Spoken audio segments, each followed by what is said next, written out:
I hope everybody can hear me at the moment. I would say let us just begin.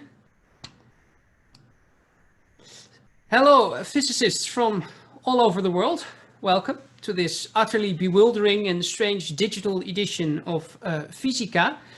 As you may have noticed, we live in strange times, and not since the Second World War have we all experienced such global and deeply felt changes in every aspect of our lives. And everything is different, and that takes a big toll on all of us.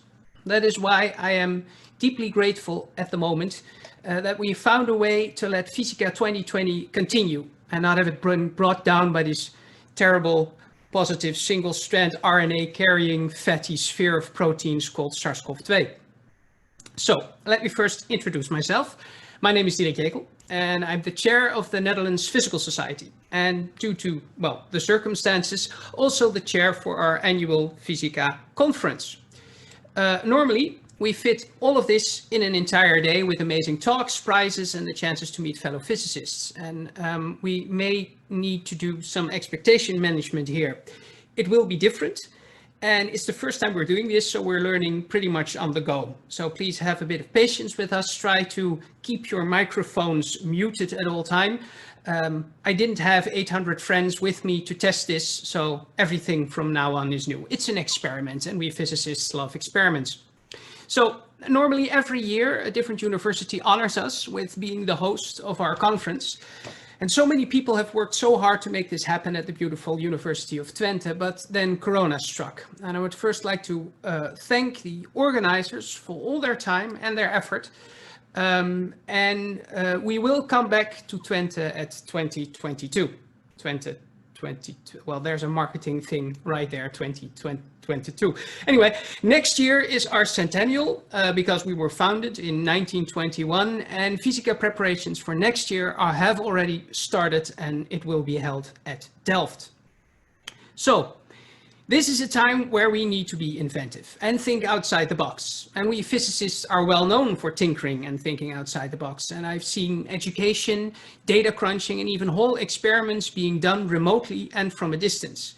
But also physicists stepping up in making viral models, making ventilators, or trying to figure out whether it's possible to hook up multiple patients to a single ventilator. Everybody is planning ahead in this crisis.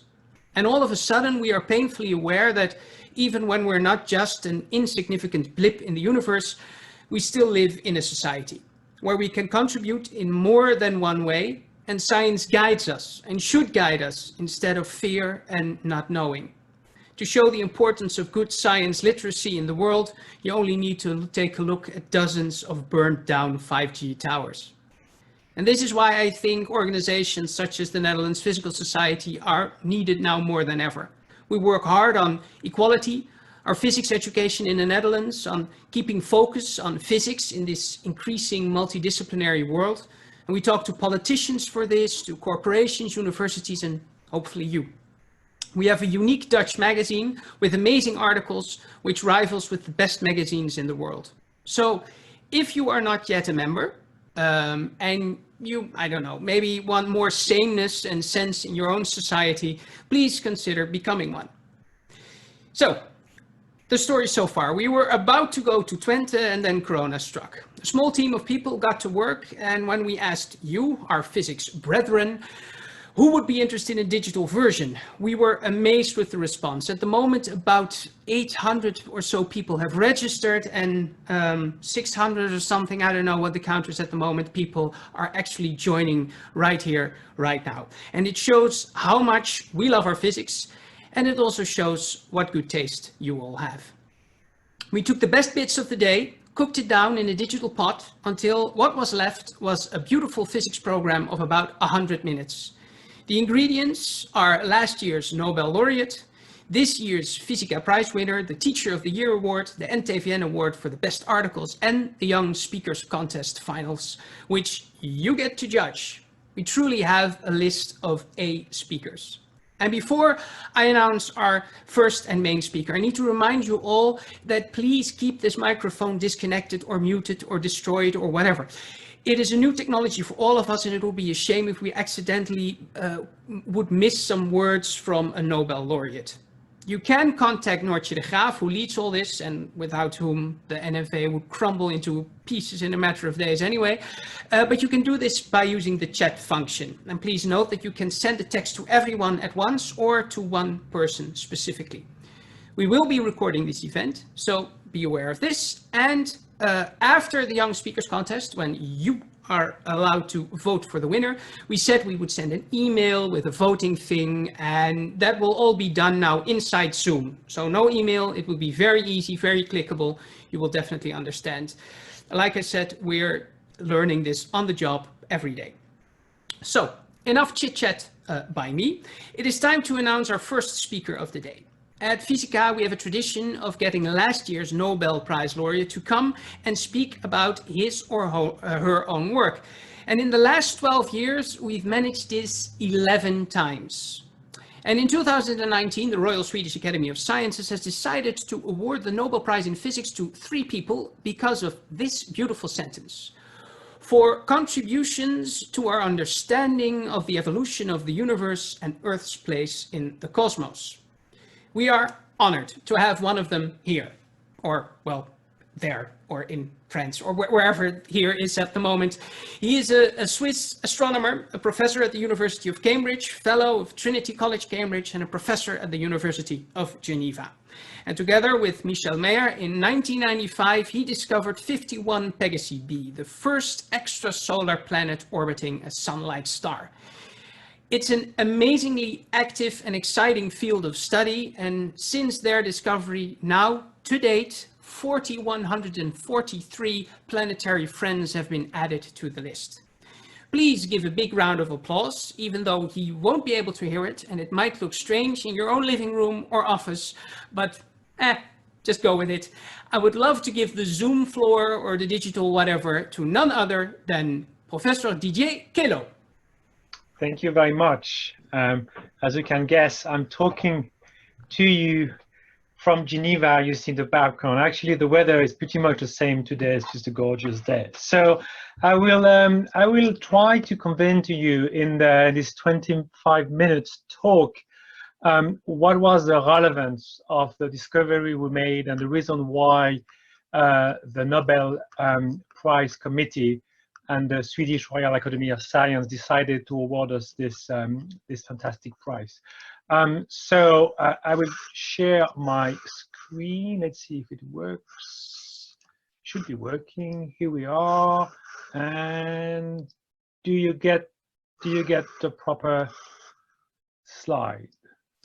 Does it work? Could you please confirm that this is fine? I mean, Dietrich. Yes, it works. Okay, very nice, thank you.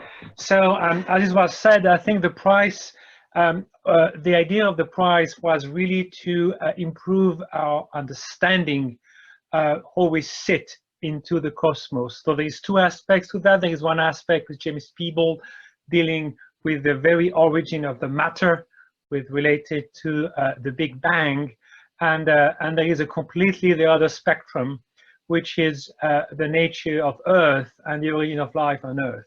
So what happened is 25 years ago, we came up with the first evidence that there are other planets on other stars. But actually what happened is it was not only having a first planet to be found, is the planet that we found 25 years ago, and we kept finding in the last 25 years ago, have completely changed our perspective about how we may sit into the universe. I mean, what is the place of the Earth? And that's what I'd like to convey to you, to explain to you. I will get back in time to tell you why this discovery was made possible, what was the ingredients at that time that were key in the discovery, and try to give you a kind of an outlook where we sit today and what are the questions we're trying to get. So there is something fascinating about this exoplanet, is the fact that, let me see if I just do that this way, right? Yeah, I have to do this. Yeah. So there is something fascinating here, is I think somebody is unmuted. So So we have a lot of planets detected orbiting other star, but actually we essentially don't see any of them. We know they are there by observing the star they're orbiting, and we have essentially two main techniques to detect these planets and to know about them. One of them is just the fact that the motion of the planet orbiting the star is moving the star around the center of gravity of the system, and you can pick up, as you can have this picture here, the change in the velocity, or radial velocity of the star. That's the velocity in the directions of the observer, where you have the telescope here. Now, there's another event, which is the time when the planet crosses. If you get lucky enough to be aligned between the observer and the planetary orbit, that is called the transit, and that's the other techniques that is being used quite extensively. And essentially, I will be dealing with these two techniques and using them to derive what we have learned from this planet. We essentially learn the mass, the period, the shape, that's called the eccentricity of the orbit, and then we get the size of the planet with the transit. We can combine the two techniques together and get access to the bulk density of the planet. So that's all the main parameter. And we're moving to a new direction right now, which is getting the atmosphere, just by the fact that the transiting planet give you this kind of an opportunity to see through part of the light from the star crossing the atmosphere of the planet.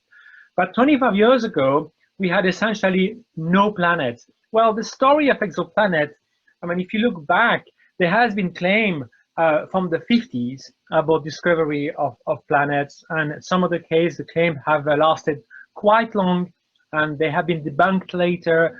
So this whole story about the exoplanet search is related to the fact that the planet is extremely tiny, extremely challenging to detect, even when you want to detect the motion of the star due to the orbiting planet. It's a very, very tiny, and it's essentially a technology challenge to detect it. The physics is very easy. It's Newton physics. We don't really need a lot of general relativity or special relativity here to understand what you're dealing with, because you don't really into this regime in the system we're dealing with. But you have a tremendous difficulty to just make the detection possible. And then the history of the detection is essentially the idea of a brand new kind of instrument I would like to drive you through here. Well, the first idea, when you want to get the radial velocity of a star, you have to use all the spectral line you have in the star, and you benefit from the Doppler shift techniques. And if you combine all these lines together, you have a tremendous amount of information you can use, and you can really build up an extremely accurate measurement, in theory, of the value of the Doppler shift. But actually, you're dealing with a lot of systematics, you're dealing with a lot of effects, and the essence of the problem is not really getting the value, is to make sure that the value has any meaning, relevance at all. So fortunately, when we deal with detecting the planet, we don't really care about the accuracy what we're doing. The precision is enough, because we're just looking for a change. So essentially, we have to find a trick that combine all the lines together to extract one radial velocity information. And this trick is essentially combining all the line with a kind of match filter, and you build what we call the cross correlation functions, which in this case can be understood as the average of all the spectral line that you have in the star. Well, this average line is interesting because it gives you a little bit the challenge of the problem you have to deal with. If you look at the full width of maximum, just the width of the line, you will realize you're talking about an effect of the order of 10 kilometers per second here. Well, when you look at an effect of a planet, you're dealing with a meter per second. So actually, if you want to see the effect of a planet on a change of the radial velocity of that average line, it will be invisible by the eyes. It's extremely tiny effect, which is much tiny, about 1,000 times tinier, that smaller than the intrinsic resolution that you have. This is why having all the lines is essential. So the first trick, if you want to do that, you have to make an instrument which is producing a lot of lines with extremely high resolutions and use it to compute the radial velocity. That's what it is. This is LOD now in a box, not being used anymore. But to do that, you have to be a bit creative. First, you have to build this large wavelength domain with high resolutions. And the trick to do that is to use this grating, this big piece of optic you have, and optical fibers together. The gratings, it was the first of that kind of category in the 90s. It's called an R4 grating, which is a high angle of attack that give you an extremely high resolutions with a large domain at the same time. The fiber, they were known, but the use of fiber in astronomy was barely beginning in the 90s. And it was a revolution for us because you can decouple the need to be at the telescope with your instrument, and you can have your instrument in a very stable environment. And the optical fiber is providing you the high stability at the entrance of the spectrograph you need to do that. Well, it would not be enough because you have to combine all these spectroscopic informations, and you need quite a good computers. And if you remember, for those of you who remember that times, there were a little revolution at that time because we were moving from small computers to mini computers, and the Spark technology was a brand new technology that were many times more powerful than the kind of computer you could use at sites like that when you could do the spectroscopy. Essentially, it was the 32 bits that was essentially essential ingredients here to use the data.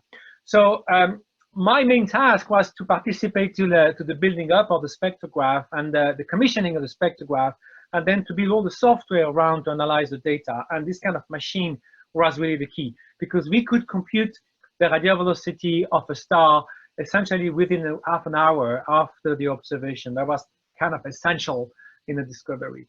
So what we did with that when we started the program is pretty quick. We found an object orbiting the star 51 Peg, and essentially the discovery was announced in 95. So there's a couple of elements in the discovery that was extremely awkward. Well, the first things that related to the planet was to be convincing about the mass of the planet. So we announced a planet of the mass of Jupiter that was everybody was expecting, because Jupiter it's the more massive planet we can hope to detect in a system. So in a way, that was fine. But the problem with the discovery is the orbit of that planet was not at all the one you would expect for Jupiter. It was only 8 million kilometers away from the star, that making it 20 times closer to the Earth orbit, and still a factor hundreds closer than what you expect from a Jupiter, from a planet of that kind. And that was a major difficulty into the discovery, and it took quite a lot of time for people to be convinced about the reality of this object, because it's absolutely awkward from the formation theory perspective. Now, to understand that and to understand the impact of whole discovery, I have to go back a little bit into the formation of the extrasolar planets and the planet in general, the way we understood it and the way we understand it right now. And there will be essentially two elements that is new to the theory. Is first, the element that you have to move the planet around. In this case, we suggested rightly that the planet may have migrated, moved around in the process of formations.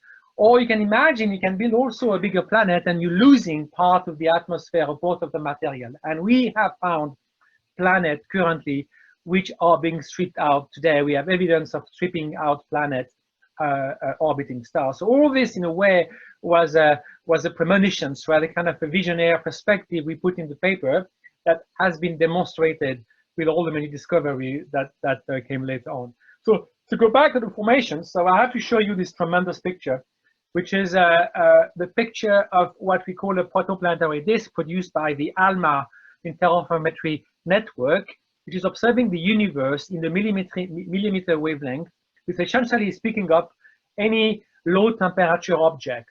When I say low temperature, we're talking about 20K here. And what you see is the thermal emissions of all the tiny particles that you have that is picturing a disk where orbiting a star. Well, the fraction you don't see is the gas, because the gas is not visible, doesn't produce what you see here. What you see here is a thermal emission, which is produced by all what we call the clouds or you can see that like tiny dust or all tiny solid particle you have into the disk. But the two are matching together. Well, the important element to understand is there is an intrinsic relation between the gas material and the solid material that you have in the disk. And these connections is an essential element that is being used to understand the formation of the solar systems. We know that all the giant planets have about 10 Earth mass of core material, which is likely to be from the solid material, so from the solid matters that you have at the origin of the disk.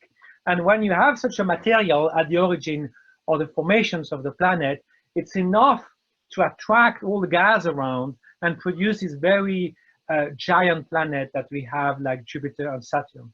So in the formation process of the planet, we have this idea that you first need to form a core from the solid material, then to accrete the gas. You have to be quick because the gas is only going to last for 10 to 20 million years old because it's unstable around the stars. So it's a matter of a formation process and the timing between the two that makes the formation of a giant planet. Now, why is that a problem to find a giant planet next to the star?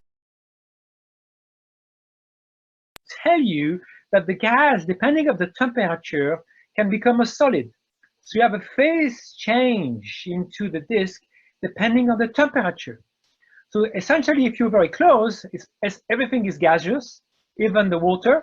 If you're farther away, which is called the ice line, it's about the distance beyond Mars in the solar systems.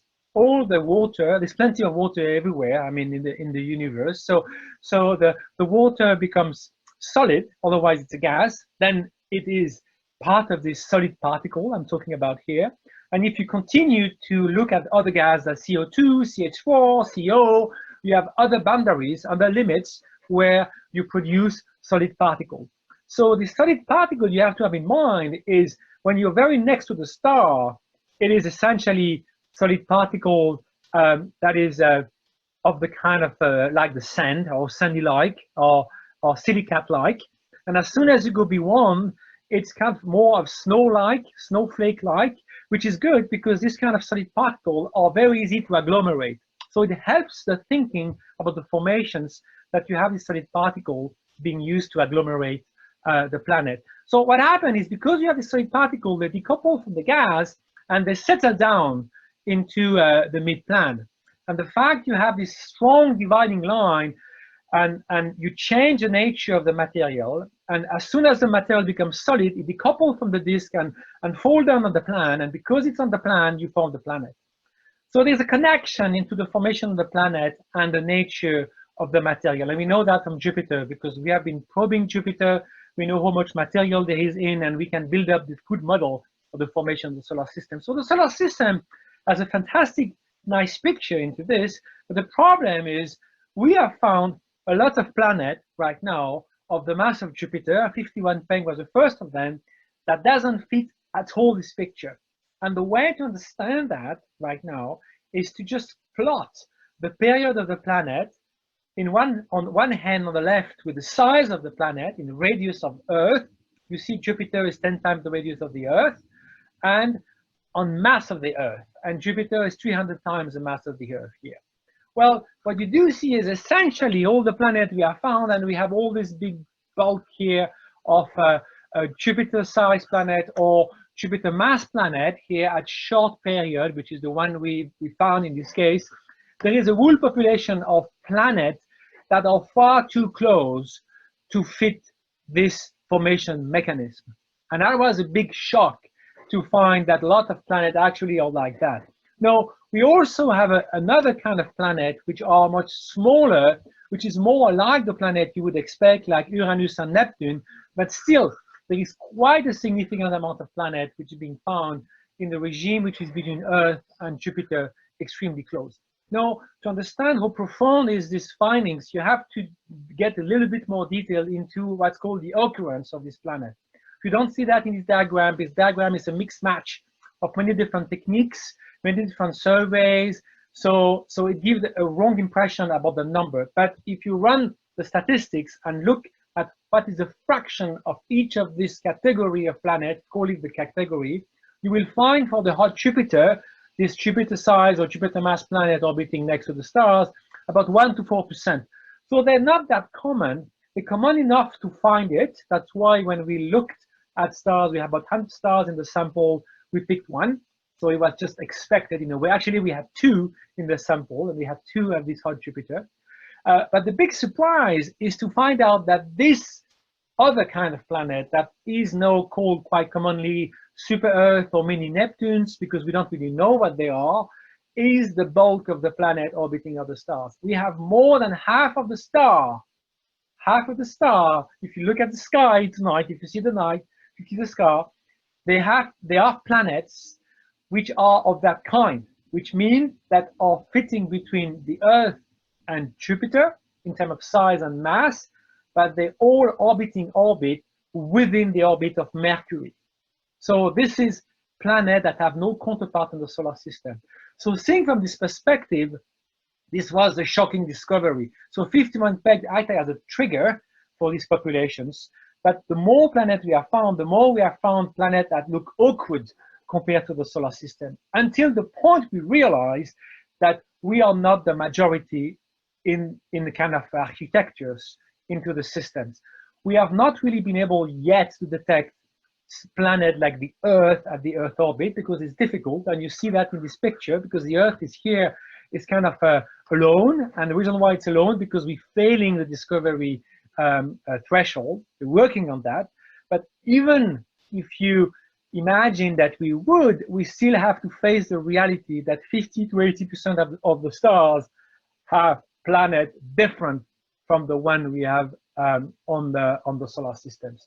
And that's revolutions of exoplanets. So we have rescaled where we sit into the solar system. Interestingly, there is 10% of planets that kind of look like Jupiter, with the small caveat that most of them, actually 90% of this sample here, have eccentric orbit. There is not just eccentric orbit in the system, so it's unlikely we are seeing the tip of a multiplanetary system population like Earth here.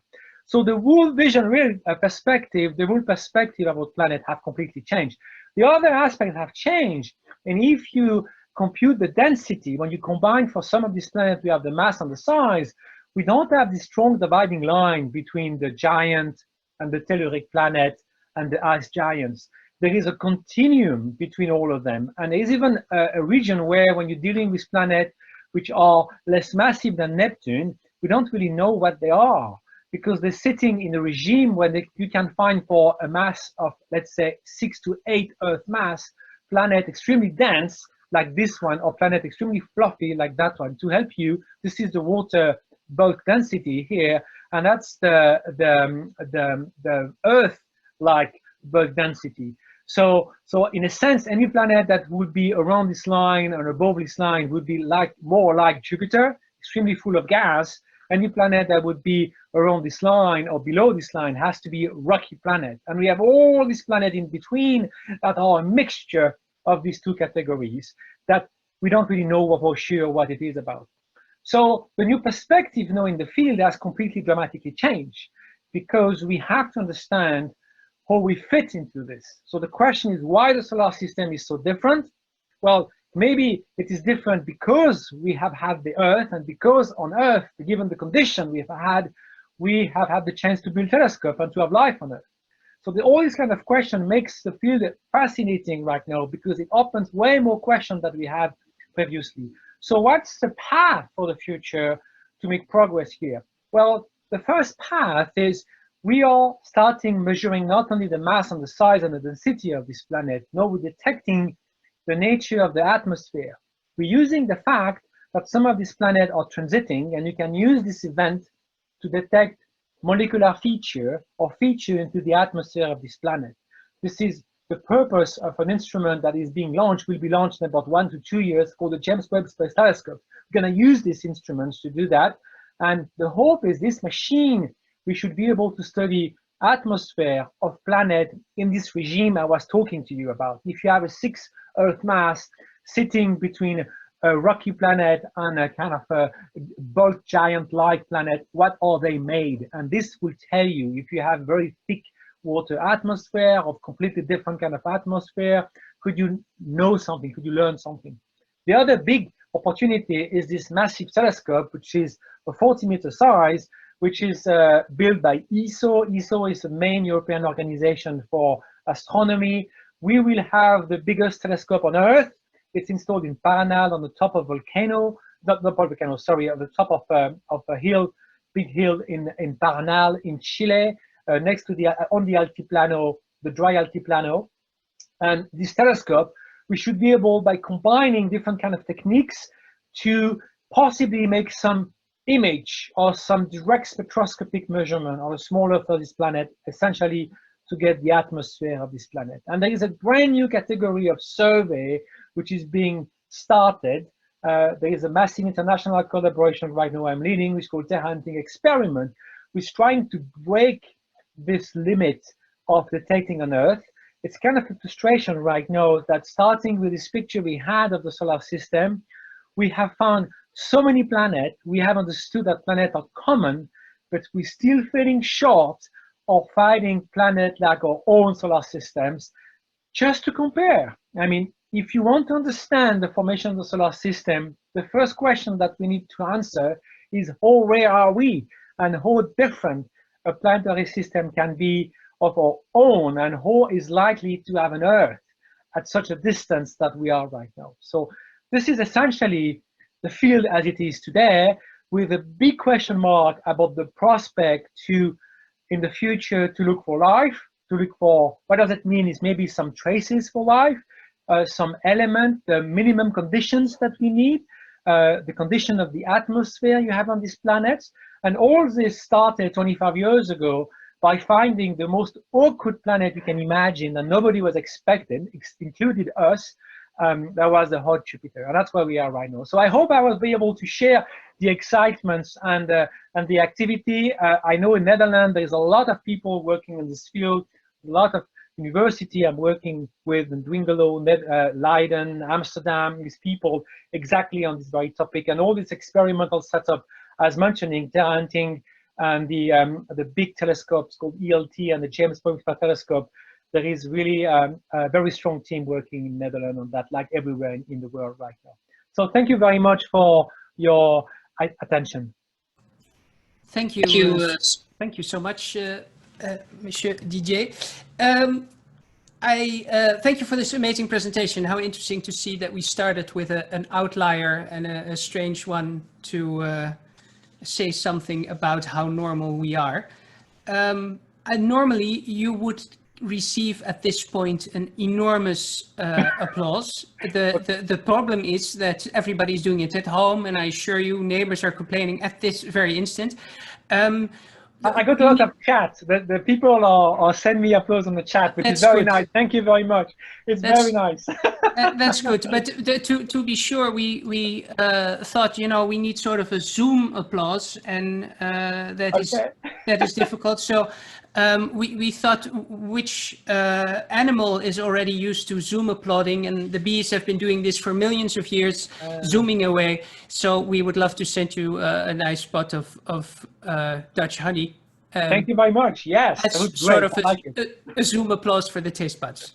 Thank you so much. This is a nanoscopic token of our appreciation, and thank you so much for taking the time and joining us. Yeah, it was a great pleasure. I'm sorry I won't be able to stay very long because I have another telecon at 2 o'clock, but I'll stay with you a bit.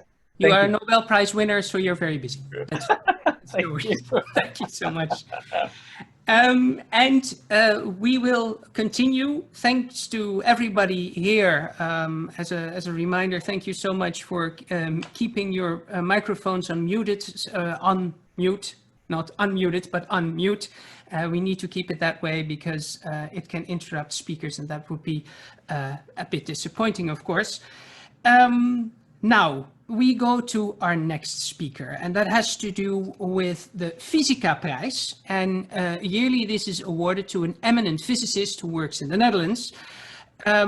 After fellow physicists can nominate someone, a jury decides on the winner, and that person will take some time to talk at FYSICA about their work, and you're in for a treat.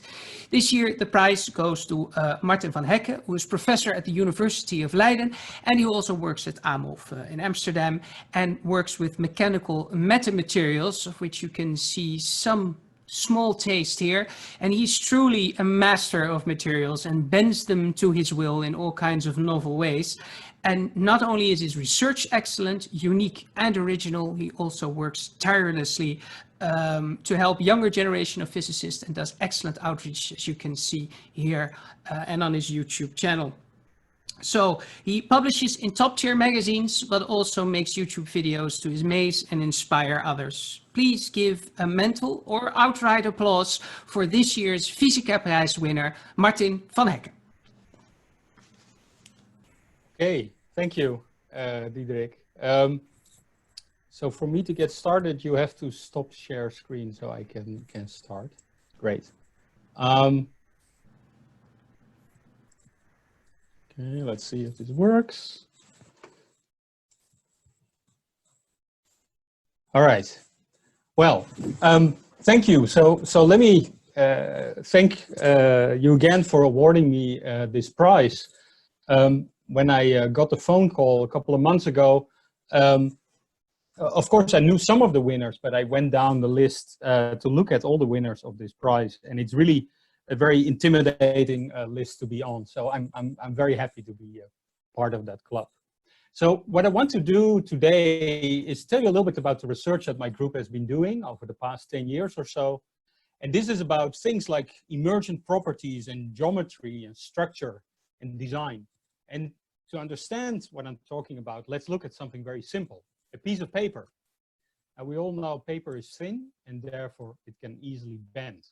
But if I change a little bit the way I grab the piece of paper, it can suddenly carry its own weight. I haven't done anything to the paper, but what I've changed is the geometry of the paper, the shape, and that gives rise to a different property. There's something else you can do to a piece of paper. You can crumple it up. And again, now it becomes a very different type of material. This crumple is 99% air, but still it's quite strong. It's hard to compress further. And it has a structure. And the idea that I want to show you now is that these sort of structures in materials you can also design, and that you can make completely new things. So now let's think of what sort of new things you can make. And again, we start with a simple example, the rubber band. We all know if you grab a piece of rubber band and you pull on it, it stretches, but it also gets more slender in the middle. And the question is, how do you understand that? And one way to think about that is illustrated here. Inside the material of the rubber, there are molecules, and they like to be at a certain distance. Just as these points in this toy model also like to be at a certain distance, and that's represented here by these bars. But if you stretch this material, you see that these bonds, they can hinge, they can do another type of motion. Nothing gets longer, but still the overall shape is changing. And for a long time, people thought that stretching in one direction and shrinking in the other direction always were together, until someone came up with a different structure. If you take this structure and you pull on it in one direction, it expands in the other direction. Now, you may say, well, this is not a material. This is just a little structure. But now imagine that you have millions of these little unit cells, as we call them, in a material, like here. And now you look at this material, it really effectively looks like a material, and we call it a metamaterial, that does something very different from what a rubber band does. You stretch it in one direction, and it expands in the other direction. That's in a nutshell the idea of designer matter. And by now, there are lots of groups all over the world working on different forms of designer matter. And in particular, I want to talk about what I call mechanical metamaterials. And here you see some examples. So on the left top, you see a material with holes in it. And if you compress it, boom, it does something surprising. In the middle, you see a material, it's called kirigami. It's a piece of rubber with cuts in it. And by choosing the right pattern of cuts, you make a material that you can snap from one shape into another shape. You can do these things in 3 dimensions, and I'm actually going to talk about this cube a little bit later. Or you can structure your material, and again, thinking about paper, by folding it and having a pattern of folds. And you can also think of the shapes and the mechanical properties of a folded sheet. Now, as I told you, there are many people working on this, and if you look at all these examples and many other ones, you notice that all of them have something in common. They consist of little units. We already talked about them, unit cells. And they're just nicely stacked in a periodic lattice, okay? So what I'm going to talk to you about are 2 things. First of all, what happens when you do something where your structure is not periodic? And I'm going to show you examples, and that allows you to think about more complex shapes and structure and texture. And the second thing that you notice, all of these materials do one thing. You compress them and they change shape, or you pull on them and something happens. And so you can ask yourself, can you do things where you have multiple steps built inside your material?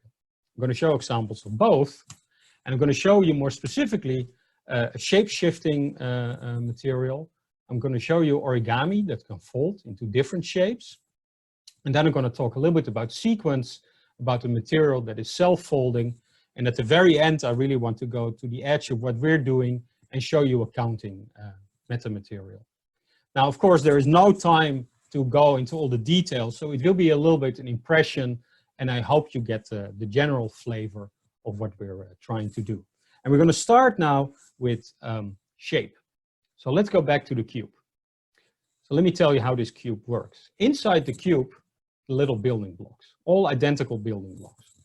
And if you take one of these building blocks, it can deform in 2 different ways. And you can see that in the little movie that I show you here. Now, what is the most important aspect of these shapes is that they either expand or shrink in different directions. And so schematically, I can represent that by a puzzle piece where I have either bumps or dents. And now, if you want to understand why you get this particular pattern, you need to understand how the deformed building blocks fit together. So it's like solving a 3-dimensional puzzle.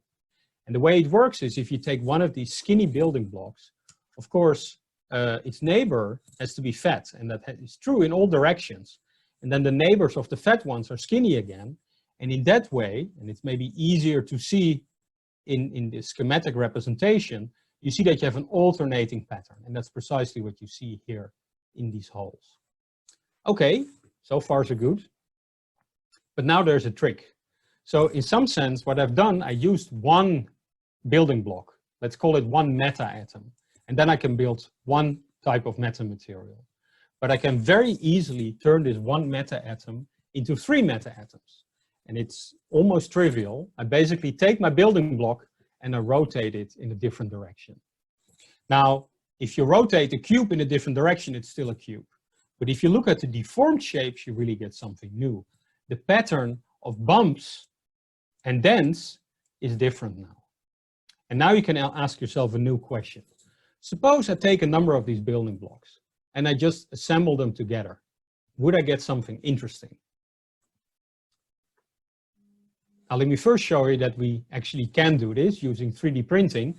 So what you see here is an example of what we call a metacube with 10 by 10 by 10 unit cells. All these unit cells are oriented in a different way, and on the surfaces I've added these little pedestals, and that helps you to see the deformations. Now, if you would randomly assemble all the building blocks, it wouldn't do anything interesting. You have to figure out that all the building blocks fit, and that is solving some sort of 3-dimensional puzzle. And we understand how that works. And so by doing that, you can make something like this. A cube that forms a little smiley face. We could have picked any pattern that we wanted. And the point here is to show that you can build the shape transformation in your material. Now, the fun thing is that there are an enormous amount of designs you can make. You have, in some sense, 6 building blocks, but if I think of larger cubes, 2 by 2 by 2, 3 by 3 by 3, etc., you can exactly count the number of possibilities, and they're ridiculously large. These numbers don't mean anything, probably, but this is the number of stars in the known universe. and this is the number of helium atoms in the sun.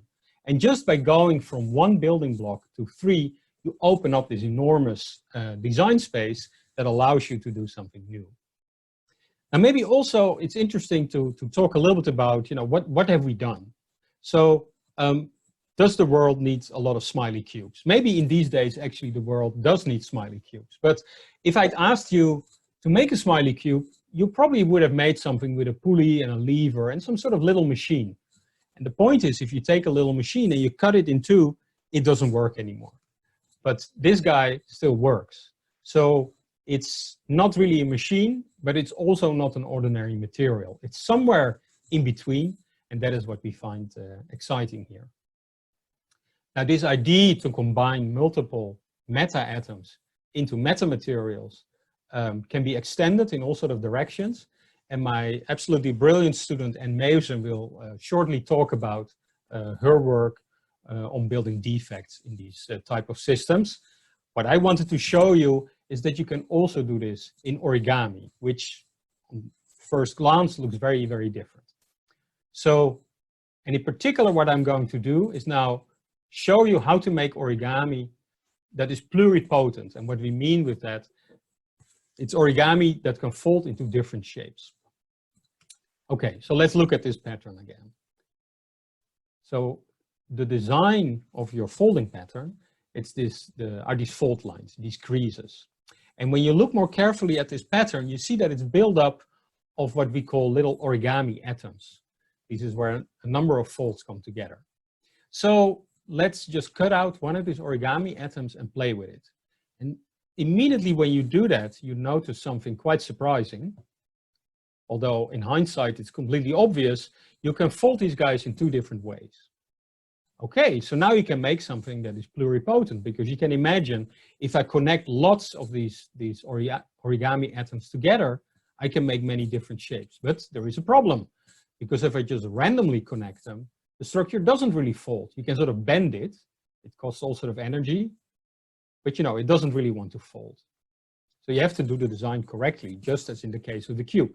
But if you could do it correctly, and this is one example, you can make a structure that can fold in precisely 2 different ways.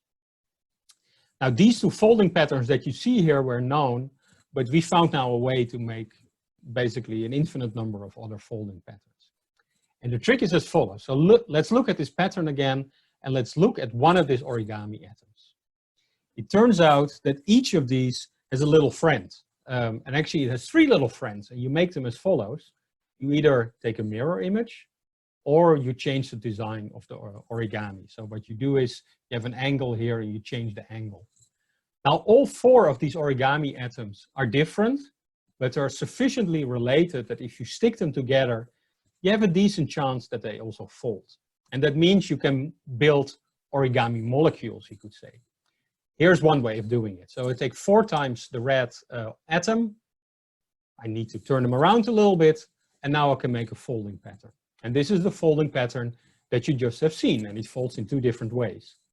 But there are other ways of combining these molecules, for instance, a brown and a red one. Again, I have to make sure that they fit, and now I get a different pattern.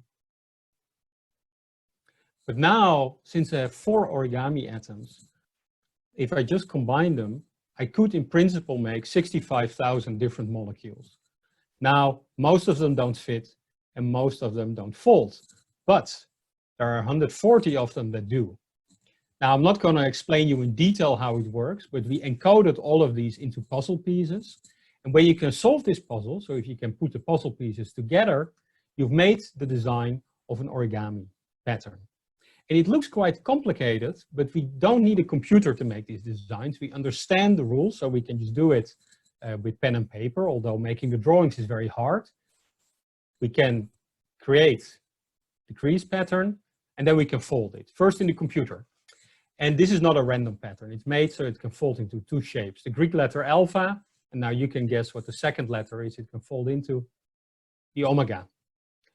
It's not only a computer game, because you can also take a piece of plastic, make precisely this folding pattern, and then you can fold it in 2 different ways. So what I've hoped to show you in this first part is that this simple idea of taking small building blocks and fitting out rules how to stick them together, you can get something completely new. You can get textured metamaterials that act a little bit like machines and that can transform between different shapes. So now, what about doing something that does more than one step? Maybe let me first say, why would you want to do that? Well, both in technology, so in this robot, but also in physics, in this molecule, this protein that is folding, or even in everyday life, when you fold a map, things have to happen in the right sequence. If you want to fold a map, for the people that remember what a map is, you know, if you do it in the wrong order, it doesn't work, okay? So we started to think of, well, can we make a material that can fold into a certain sequence without us manipulating it with our hands? And we came up with a design, and it's very easy to draw this in PowerPoint, but of course now we have to make it out of a piece of rubber and get it to fold. And so on the left, you see our first attempt at making a self-folding material. And so we start to squeeze it, and now it should fold. And it's certainly deforming, but yeah, it's garbage. It's not doing anything interesting. It's like a sponge, okay? There's nothing special there. But if you change the design a little bit, and I should stress this is an experiment, it nicely folds into 1 and 2 steps, okay? Now, the trick here, because there's always a little trick, is that you play with the thicknesses of the connectors between the elements in your metamaterial. And to put it in slightly more scientific terms, you play with the energy landscape and the energies of the different deformations. And that allows you to make sort of a pathway of transformation. So that's the trick. And once you understand that, you can even do 3 steps. So this is at the edge of what we can do.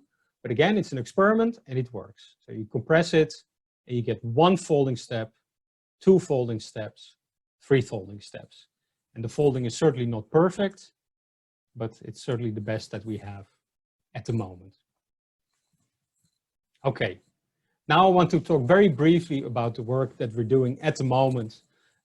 Some of it only being a few weeks old. So what have I just shown you? I've shown you a sequence of steps, and in an abstract sense, you can think of that as transitions between different states of your system. I start with this state, and then I go to this state, and then I go to the next state, and I end up on the fully folded state. What I haven't shown you is what happens if you stop compressing, but in this case, it doesn't go back through all these states, it just goes back to the beginning state. Now, what is interesting here is that these sort of diagrams, where you go between different states, show up in all sort of different branches of science. You have them in computer science, where they're called finite state automata, but people also in physics start to think about them as occurring in complex systems that have memory. And so the name of the game for us is now, can we make materials where we make our own pathways? I'm just going to show you some examples. So one thing that you never find in nature is a cyclical pathway. So this would be a material that you compress once, and then if you compress it twice, it's different, and then if you compress it 3 times, it's back in its original state. And here you see the first element that actually does this. And we're trying to build this now into a material that in some sense can count to 2. Well, now we realize then that we can maybe also count differently. So we also made a material that can count down from 9 to 0. And again, it consists of little pieces of rubber. You see thick and thin beams here. The thin beams we think of as bits that contain the information in our material. And the thicker beams give the interactions. And notice there's an intricate pattern of bumps here, and that's where all the magic is. But if I now keep compressing this thing, you see that the thing counts down. 1 by 1, these beams snap down, and they do a very, very simple, but nevertheless non-trivial calculation. Finally, we also start to think about materials that don't do a sequence, but that are sensitive to sequence. So this is a very simple metamaterial. If you first press here and then you press there, you get this shape. And if you change the order, you get precisely the opposite shape. Now, a normal piece of rubber would never do this, but in these materials, you can easily engineer that.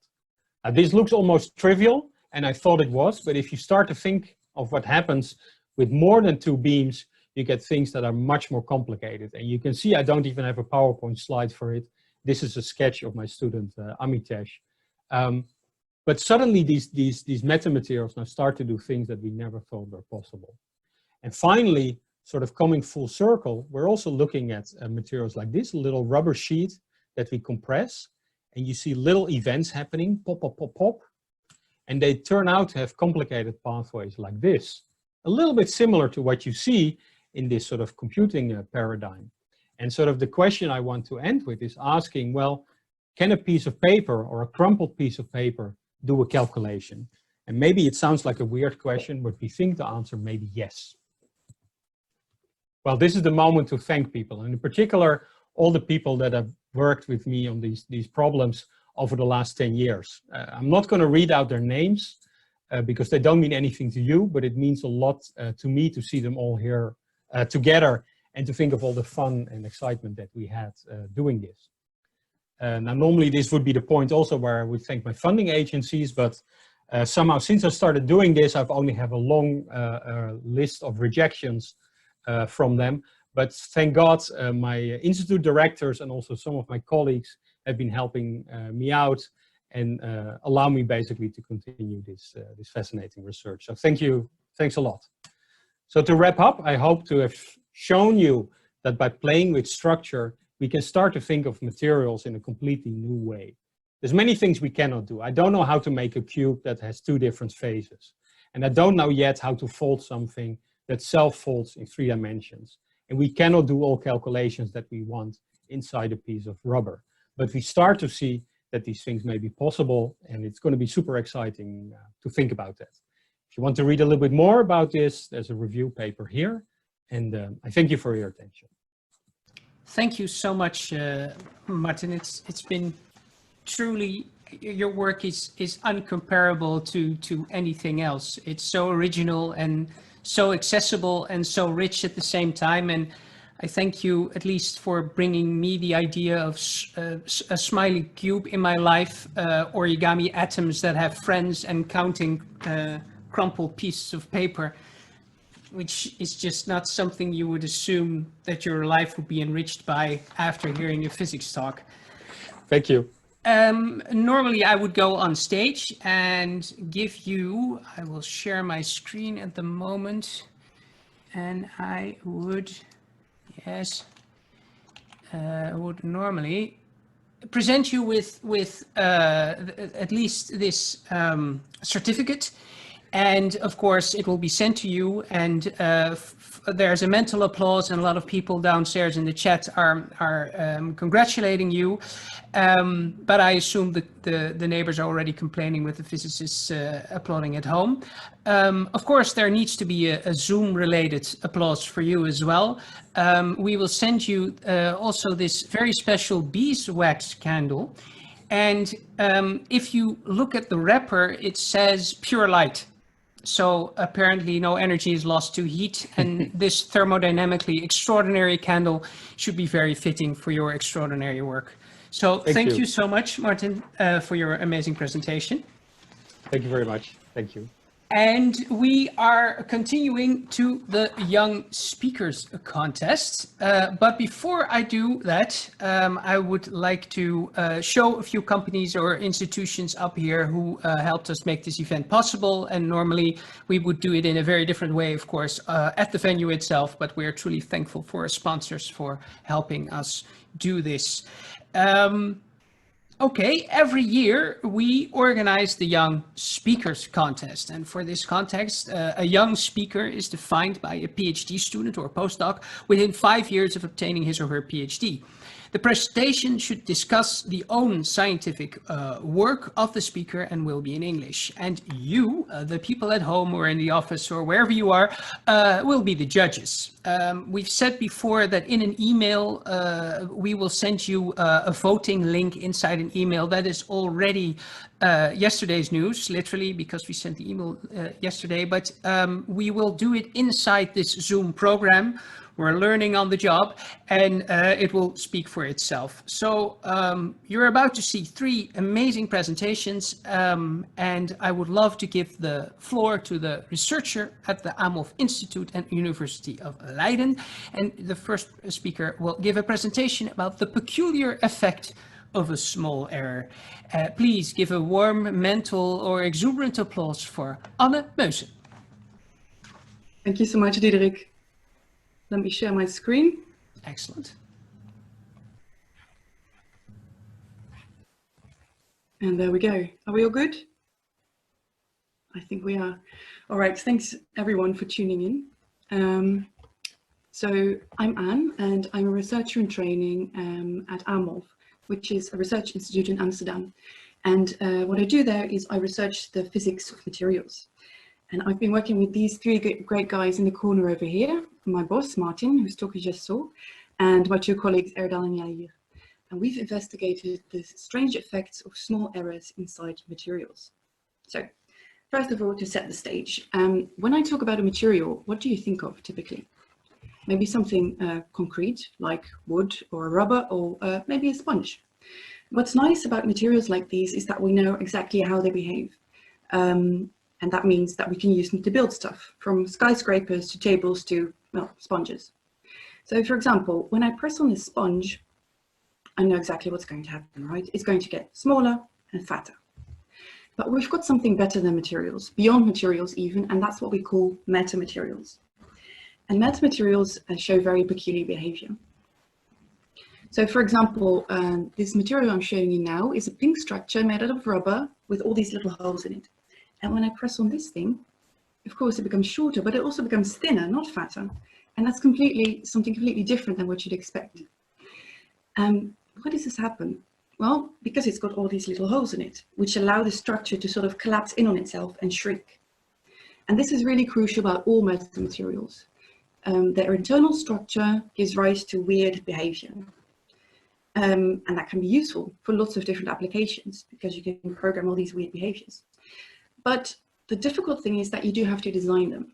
You have to answer the question, okay, so I want to build a metamaterial with this behavior, and I need to figure out what kind of structure I need for that, right?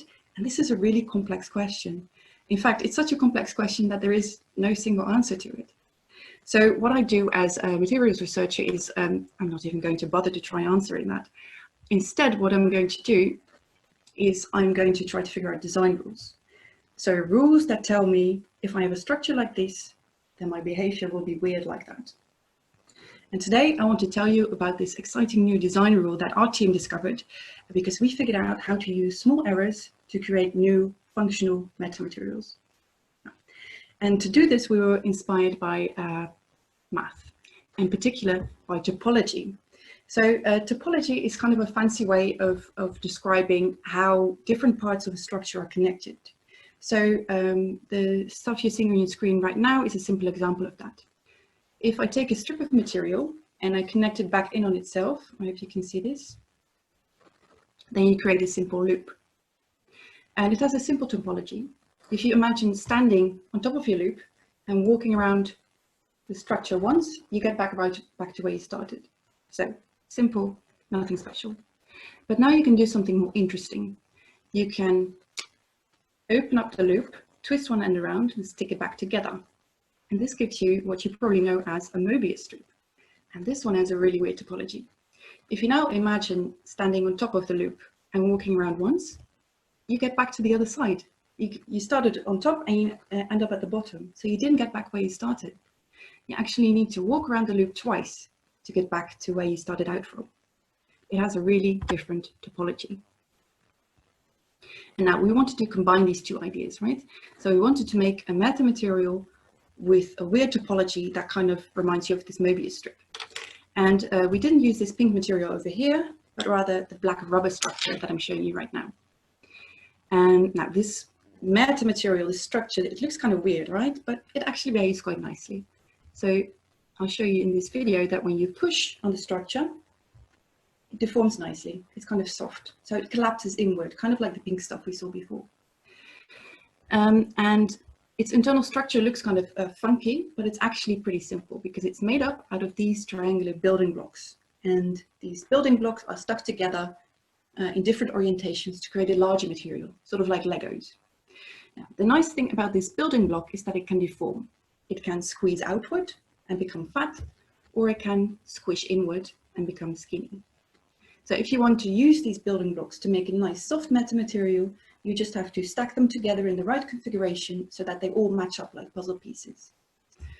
And what that means is that if you look at this building block in the structure over here, and you imagine it becomes fat, then you can already predict that its neighbor is going to have to become skinny. Now, you can look at what all these neighbors are doing in a loop around the entire structure, and then you end up with this last building block, which becomes fat, and that matches up exactly to what the first building block wants to do. And this might kind of remind you of what we saw in the beginning with this single loop, right? Where you start at one point in your structure, you walk around it, see what happens to the local landscape, and you get right back to where you started. That means that this structure has a really simple topology. All the puzzle pieces fit together and the material deforms beautifully. And now we can play the Mobius trick. So what we can do is cutting the strip and gluing it back together with an error inside of it, we can now take these two pink building blocks here, rotate them around, and change the structure in that way. This is basically an error. The puzzle pieces are not going to fit together anymore. So you can, basically you created something with a Mobius topology. And you can see that by looking at this building block over here. If you imagine that it becomes fat, and again, you look at what all its neighbors want to do, you come back to the beginning with a mismatch. The block in the beginning that you wanted to become fat now has to become skinny, and it can't do both at the same time. So you've got a conflict. You have to go around this loop twice to make things match up again. This is exactly like the Mobius loop topology. So in effect, we've created a Mobius metamaterial. And this is really cool in itself, but it turns out it also has some pretty funky effects. So if you remember, for the nice, perfect regular material, we could push on it and it would be soft. But now for this Mobius material, if we push on it, something different happens. You see that the bottom here is soft and deforms nicely, but the top is stiff, it doesn't deform, and forces build up inside of it, which you can see by the colors. And if you push on it in a slightly different way, the response flips around. So what was stiff becomes soft, and what was soft becomes stiff. So effectively, we've made a Mobius metamaterial in which we can steer deformations and forces just by pushing on it in different ways. And that means that we found a design with a very simple building block.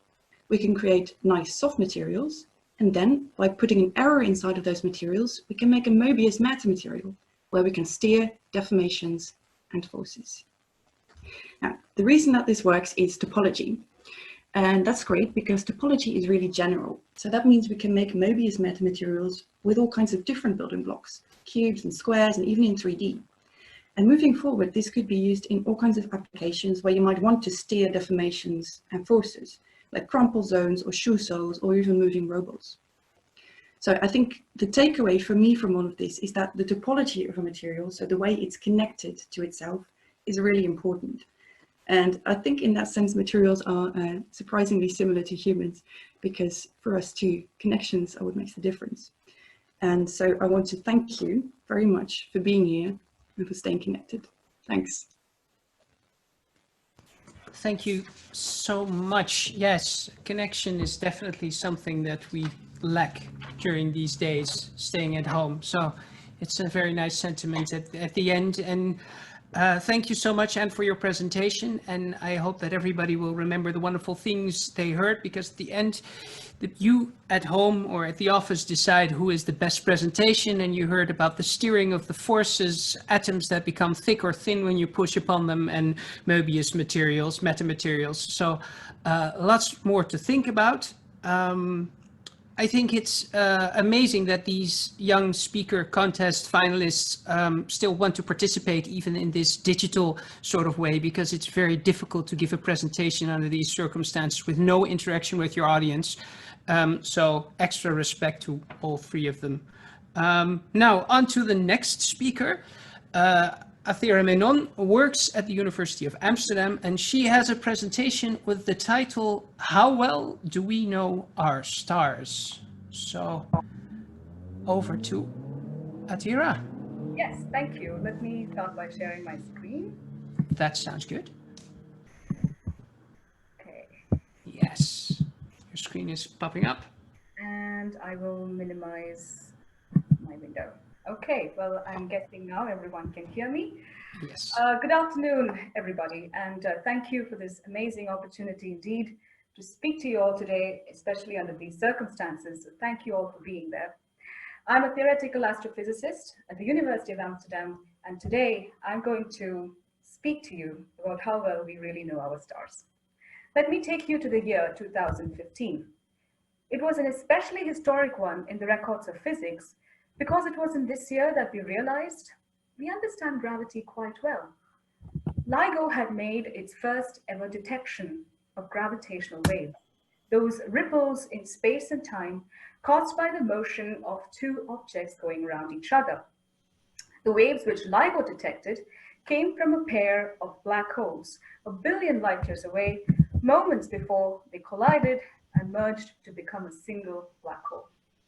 In 2017, the Nobel Prize in Physics was awarded for this very discovery. And since then, LIGO has detected 12 such merging events. Now, while generally physicists were quite relieved that, oh, well, we understand gravity quite well, astrophysicists were asking a different question. How well do we really understand the stars that ended up as these black holes? Stars are, after all, those fundamental building blocks of the visible universe. In fact, a massive star that's over 10 times heavier than the sun is responsible for producing almost 70% of the elements in your body. When such a massive star nears its end, it expands, collapses, and then explodes as a supernova to finally end up as a black hole. So it's intuitive to think that if you were to form a pair of black holes going around each other, it may have come from a pair of stars that went around each other. We call these binary star systems.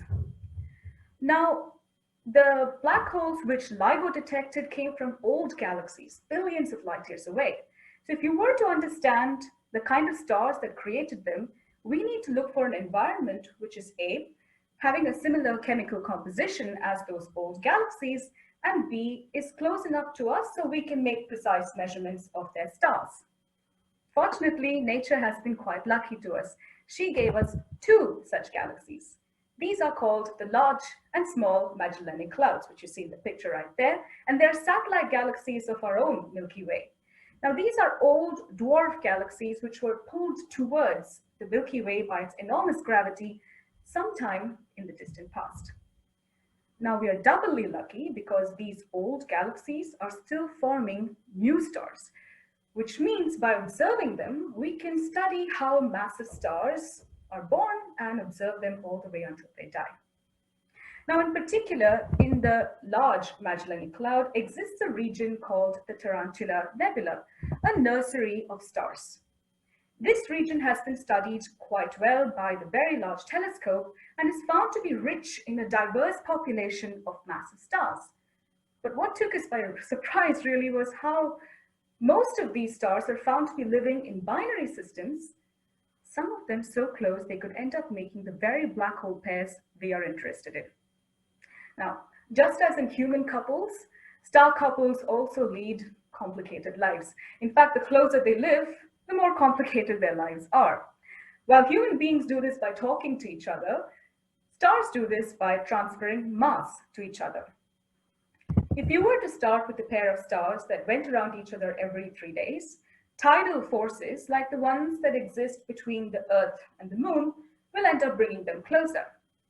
At some point in their lives, both stars will expand almost simultaneously and converge at a common point in between them, through which they transfer mass back and forth and thereby exchange a cosmic kiss, if I may, which lasts for a few million years.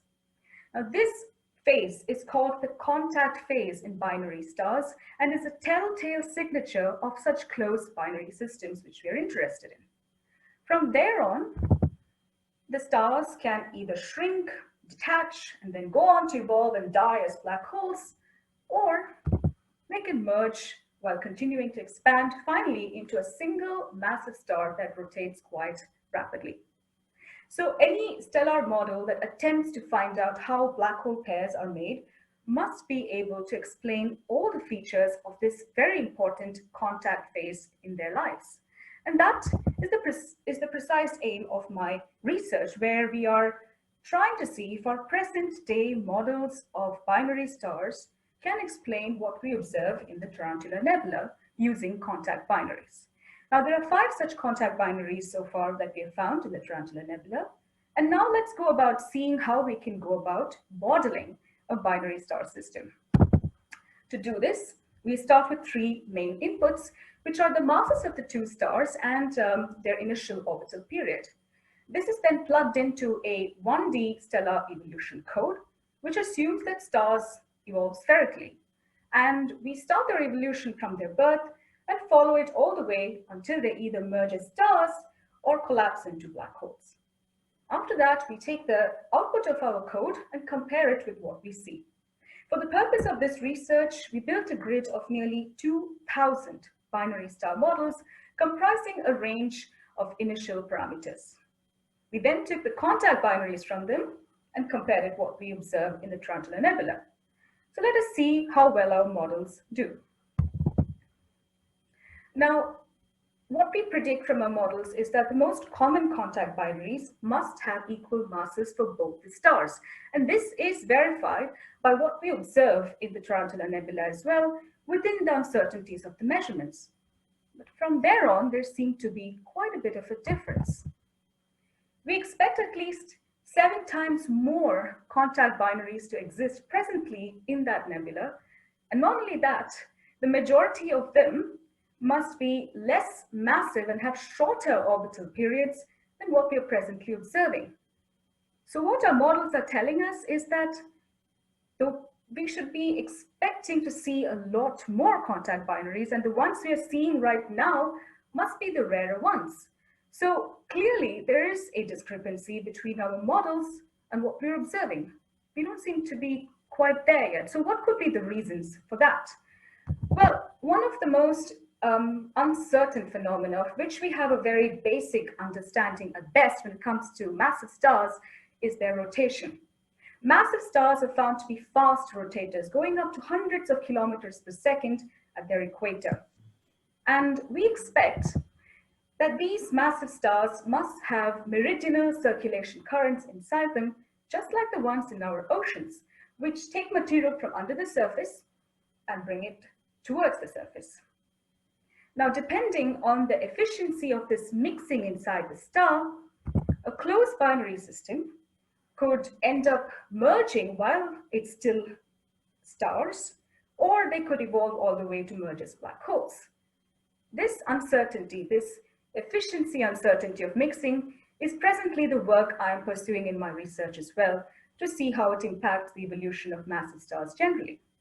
Now, perhaps there's a problem from the side of the observations as well. Maybe our sample size is a bit too limited for the purpose of our study, and hence we should continue to observe this region and others like it in more detail and continue to tally between our models and our observations to see how well we understand things. Now, how do we tie it all up back towards gravitational waves? How well can we take this work forward? Well, in the future, the next few years, in fact, LIGO will be upgraded so that we end up detecting black hole and neutron star mergers one every few hours.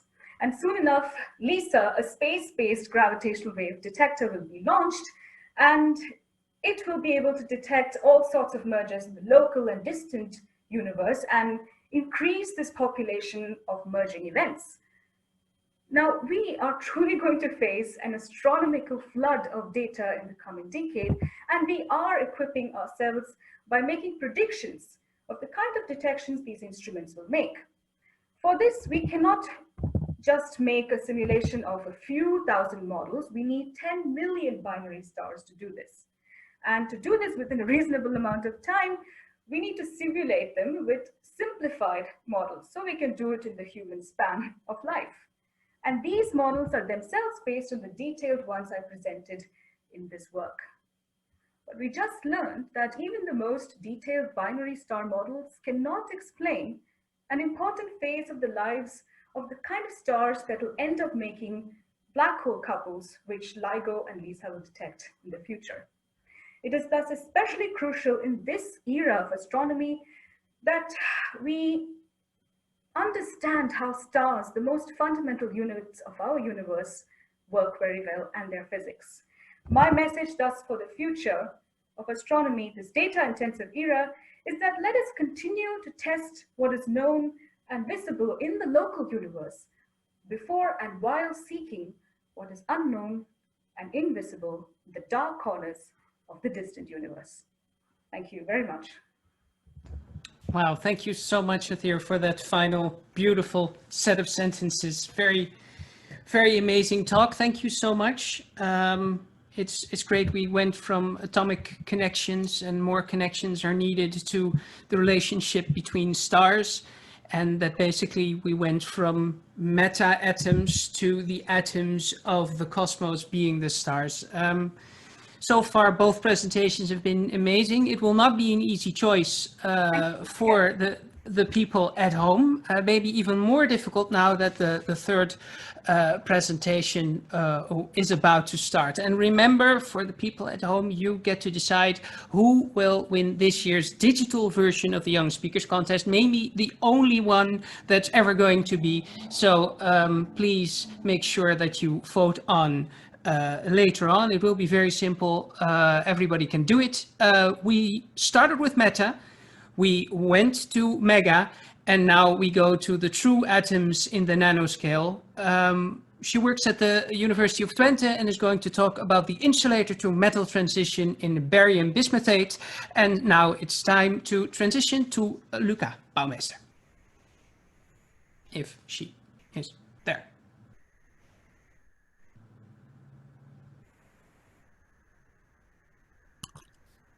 Okay, you should hear me now? Yes, loud and clear. On screen. So, Excellent. Take it away, Luca. thank you, Diederik, for this introduction. And very nice to see that still 560 of you are listening to me. And I feel honored that I can give this talk to so many people. And I can also assure you that even though I don't see you all staring at me and we're sitting all in one big hall, knowing that so many people listen to you still makes you damn nervous. So today I will be sharing the story about the insulator to metal transition that happens in a barium bismuthate material system. But by sharing this story, I actually want to show to you how much control we have at the atomic scale and how this can be useful for future applications. I just have a practical note before I start. If you click just above my face on the second bottom from the left, it says active speaker window, and then I become very little. And if you then can place me in the left top corner of my title slide, nothing will be overlapping in my slides and you don't need to drag me around everywhere. And during my talk, I will be making some movements with my hands to also clarify my story. So sometimes watch me, and if you don't see me, no problem at all, because I will be clear enough that you can follow my story by just seeing my slides. And I want to start with thanking these four gentlemen, because the researchers among us know that research is never a one-man job. And during these kind of occasions, we always show the effort of a team. So thank you for helping me through the past years. And this is me. Besides spending many hours in the lab, I enjoy it a lot to be outside and explore nature. I'm Luca Bouwmeester. I am a third-year PhD candidate at the University of Twente, and I study material systems, which makes me a material scientist. And I don't show you this photo for no reason. I show it to you because I'm standing on this white mass of material, as you can see in the picture. And the Germans call this white mass Wismut. And Wismut brings me to the element of interest today, which is bismuth. And here, this material of bismuth doesn't look so nice because it's still disordered. But when we actually structure the bismuth atoms, these very beautiful crystals appear. And actually all crystals in nature, they exist because there's an ordering at a way smaller scale, actually at the atomic level. And that is where my research comes into play. So atoms like to arrange themselves in specific configurations.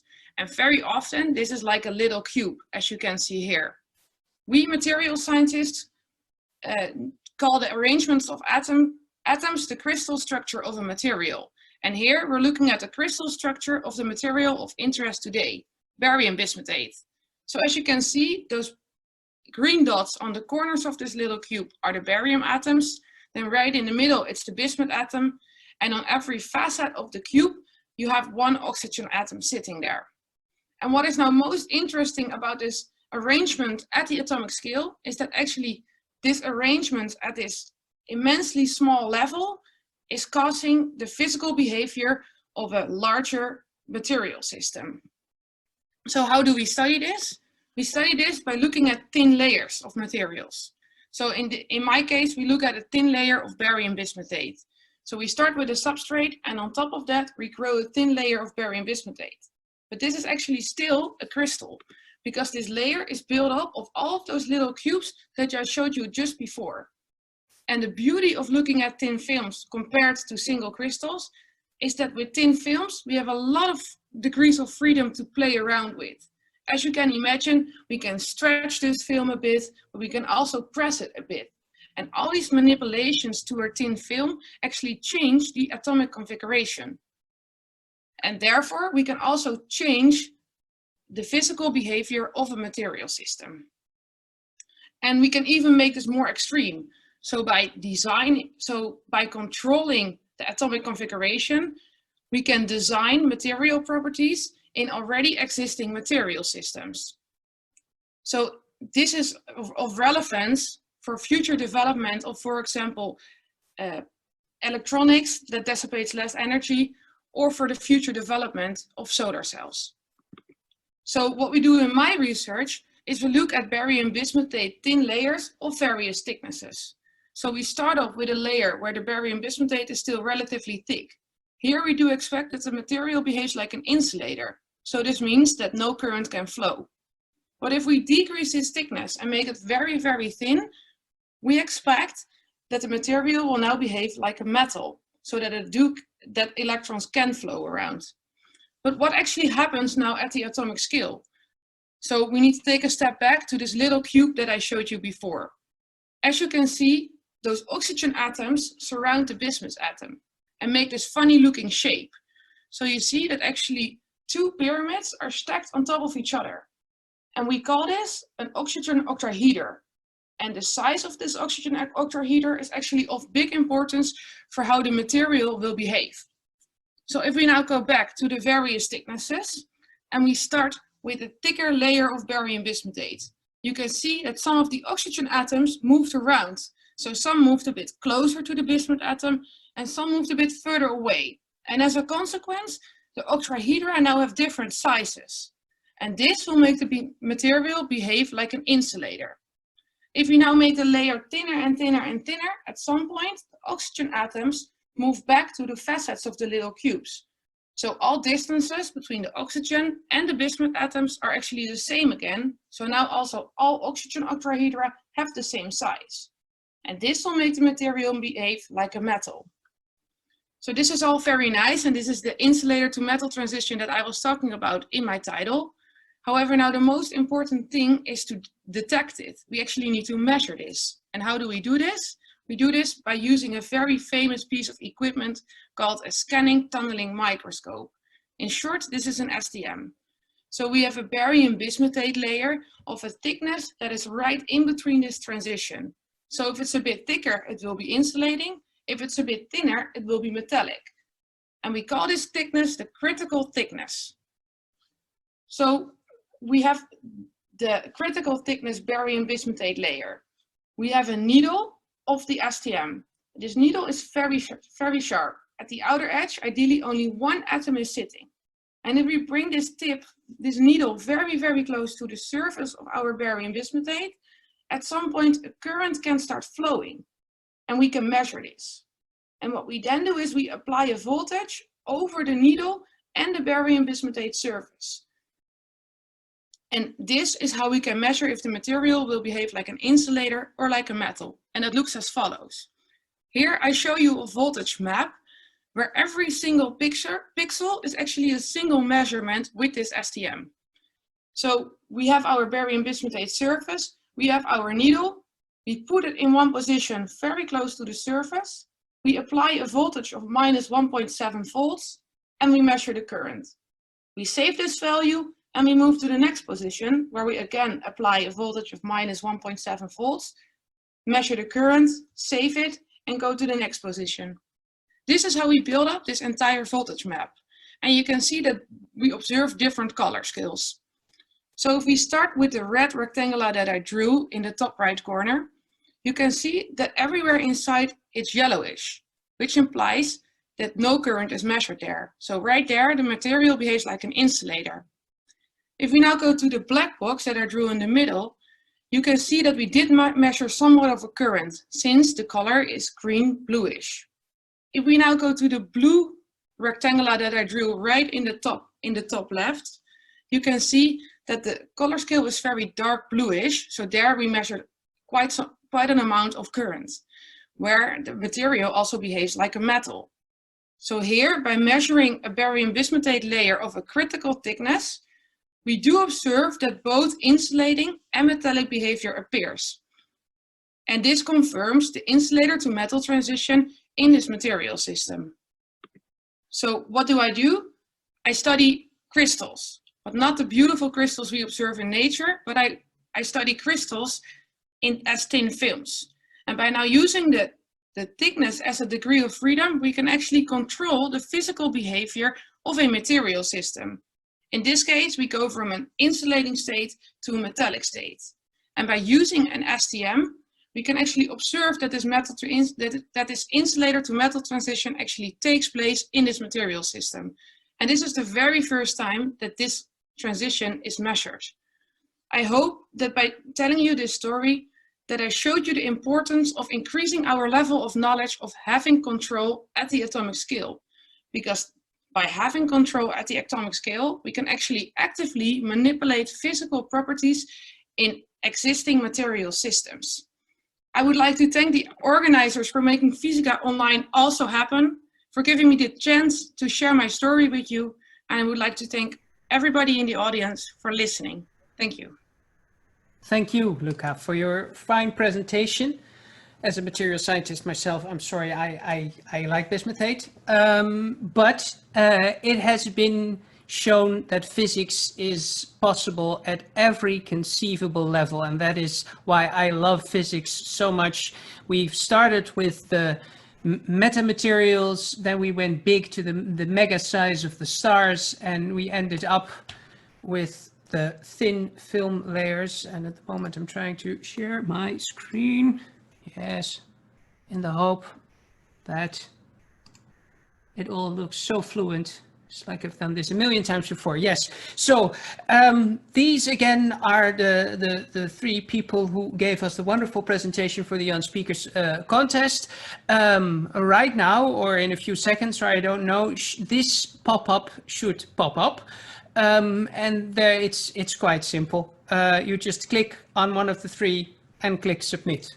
It cannot possibly be more easy or simple than this. There is the pop-up. And I'm not going to click because that would be wrong. I'm completely impartial. But please make your votes now. At a later point, after we've handed out some prizes and made some people stand in the spotlight for a moment, we will give you the results. And so in a few moments, you will know, Luca, Anna, Tina, whether you have won the Young Speakers contest. So keep your fingers crossed. First of all, while you are voting, and you will only have a few minutes, we are going to hand out the first prize, and that is for the winners of the NTVN prize. We, as the Netherlands Physical Society, are proud to have an amazing magazine called the Nederlands Tijdschrift voor de Natuurkunde, and every year we give researchers who are doing a PhD or just finished their PhD a chance to write about their research. It is aimed at physicists. The writing should be aimed at physicists, students from HBO universities, people at higher education, research and companies. And the 3 best articles are placed in the magazine, and they will also receive a very nice cash prize. And so, without further ado, 3 winners were announced and had their story published in our wonderful magazine. And the first, or the third prize goes to Nico Hendricks. Quantum computatie, de rentree van germanium, oftewel the reappearance of germanium in quantum computation. The second prize went to Matthijs Jansen. De kleur van röntgenstraling, Fourier-transformatie, spectroscopie bij korte golflengtes. Oftewel, in English, the color of X-rays, Fourier transform spectroscopy at shorter wavelengths. They all did amazing pieces, but the first place went to, and I hope I pronounced the name correctly, Guoji Zheng. Van elektronen en fotonen naar kwantumprocessoren. Het moderne fotoelektrisch effect op een chip. That was the name of his article. From electrons and photons in quantum processors, the modern photoelectric effect on a chip. I understand Guoji is here present among us, so I would really want to look in his eyes and congratulate you. Zheng won the first prize because his article gave a good overview and background of an innovative experiment and how useful it will be for a future quantum processor. A lot of physics is explained, and Zheng makes clear how it applies to the experiment. At the end, you really feel you understand his work, and that is not at all easy. So congratulations. Congratulations to all 3. They will receive their prize, and because again applause is difficult, we send them also this zooming applause, a pen with bees on them, so they can write their next story. It's a little joke. The most important thing is that they've written really amazing articles. So please, I would say, if you haven't read them, please do so. Then. The next prize we would like to hand out is for the Physics Teacher of the Year. And this is also very important because we are all standing on the shoulders of giants, as the famous saying goes. Newton said so himself in a very rare instance of modesty. But to understand how to climb those shoulders, we often need some help. A good teacher is invaluable. He or she has a spark in him or her, and he or she tries to convey that spark to the pupils in such a way that they use the spark to light their own lantern to show them the path to greatness.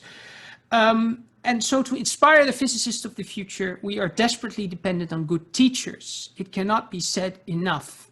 If you are a student and you are considering becoming a teacher, please contact us. We would love to give you information or help you because our country really needs you. We would like to shine a light on the best teacher of the year. And this year, the jury for Physics Teacher of the Year award received an extensive list of excellent physics teachers, varying from young teachers who just started their career or experienced veteran teachers. What they all show is a love for our subject and, very important, a drive to keep on developing their practices. We want to stress the importance of this because in the national debate about teacher shortages, it sometimes appears as if teaching is not that difficult and that teaching and education are old-fashioned. Oh no. Teachers should increase their productivity, such as factories and high-tech companies have done. This misses the point. Teaching is first and foremost an interaction between people, not the production of Model T Fords. This year's laureate is an excellent example of how teaching is more than just transferring knowledge. The laureate is applauded by students and colleagues. His lessons follow a structured setup that engages all students, but also gives them the opportunity to differentiate in what they need to work on. He is active on his own YouTube channel, thereby being a teacher for other students in the Netherlands as well. Students also value his role as mentor and thesis supervisor. He actively uses educational research in shaping his teaching, thereby stimulating an investigative culture in school. For colleagues, he can act as a critical friend in a way that stimulates moving out of your comfort zone. Finally, in his teaching, our laureate also focuses on the psychology of learning. He shares his knowledge in his YouTube videos, writes about it on his blogs, and uses it in his teaching. What we value so much is how our laureate has developed as an individual and how he has shared his skill, work, and insights with the broader educational community. Therefore, the jury has decided that the title of Physics Teacher of the Year 2020 should be awarded to, drum rolls please, in your heads all at home, Martijn Lense van het Pierson College in Den Bosch. We would love to send him the award, and I don't know, Martijn, if you are here and you can briefly unmute yourself and make yourself known, that would be, don't hesitate. Martijn, hi. Congratulations. What's going through your mind? You didn't know this, right? I didn't know that I would win now, but I did know that I had to be here at this moment. So you did have an inkling, maybe. Maybe, yes. Well, I'm feeling, well, I'm proud, of course. I'm also humbled because I know that I'm not the only one in the Netherlands who is working hard for his or her students. So it's a double feeling. Well, on the other hand, it's at the moment it's crisis for everyone at every level. I understand what you mean, but it's not just how you handle the current situation or anything. It's something that many people in your surroundings have said to us, that you've been doing it for many years. So it's well deserved, and you should feel proud. And thank you so much for all your good work and the work of other people. Could you very briefly, in one sentence, to the people who might consider becoming a teacher, could you say something inspiring? Is it fun to be a teacher? Yes, of course, it's fun, and it's maybe the most important role you are taking in front of your classroom is the role of the role model. And I like that role the most, maybe. Well, you're doing an excellent job. So please enjoy, be proud of yourself. Thank you so much. And of course, we will send you the prize and the certificate and everything. Thank you. And it has been a great afternoon until now. Well, it's very great for me, but the way you are doing this is amazing. It's like watching the Song Festival and then even better.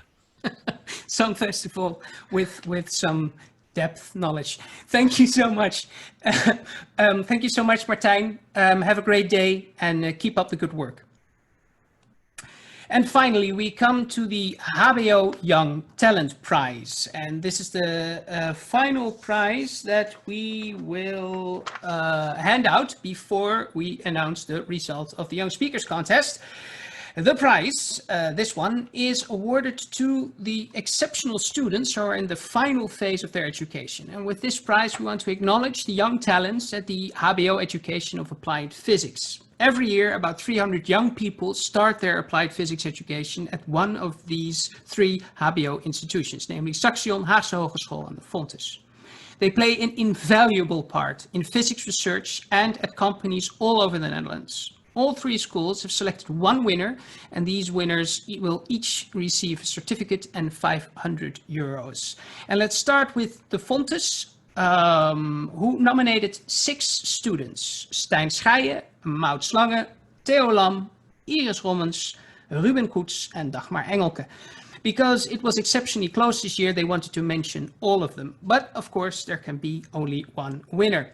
And right from the beginning of this internship, he or her had asked more work than stated in the initial work description, both in the use of complex models and in performing measurements. He or she, there you go, demonstrated to have an excellent self-organization, taking over the responsibility of tasks. The report is excellent and the details of physics were transferred to the medical field without making compromises. There's a hint. Both the people in the institute and the supervisor from Fontes were impressed by the way he or she undertook the internship. Fontes has decided that the winner of the HBO Young Talent Prijs 2020 goes to Iris Robbins, who worked at the Technical University of Denmark on brain activation by means of electromagnetic stimulation. Iris, congratulations. I hope you're screaming at this moment in time somewhere. The prize will be going to you. And then, because of the time, we will continue to the Saxion Hogeschool. I would like to congratulate the winner, and that is none other than Esther van der Locht. Congratulations. Esther van der Locht performed her internship at Lyonics International, a company that is specialized in the design and production of customized microsystems in the field of photonics, MEMS, and microfluidics. Esther's assignment involved the characterization of photodiodes, which are used on integrated optical chips. The characterization involved measurements of responsivity at various different colors and also performed field tests as a function of temperature.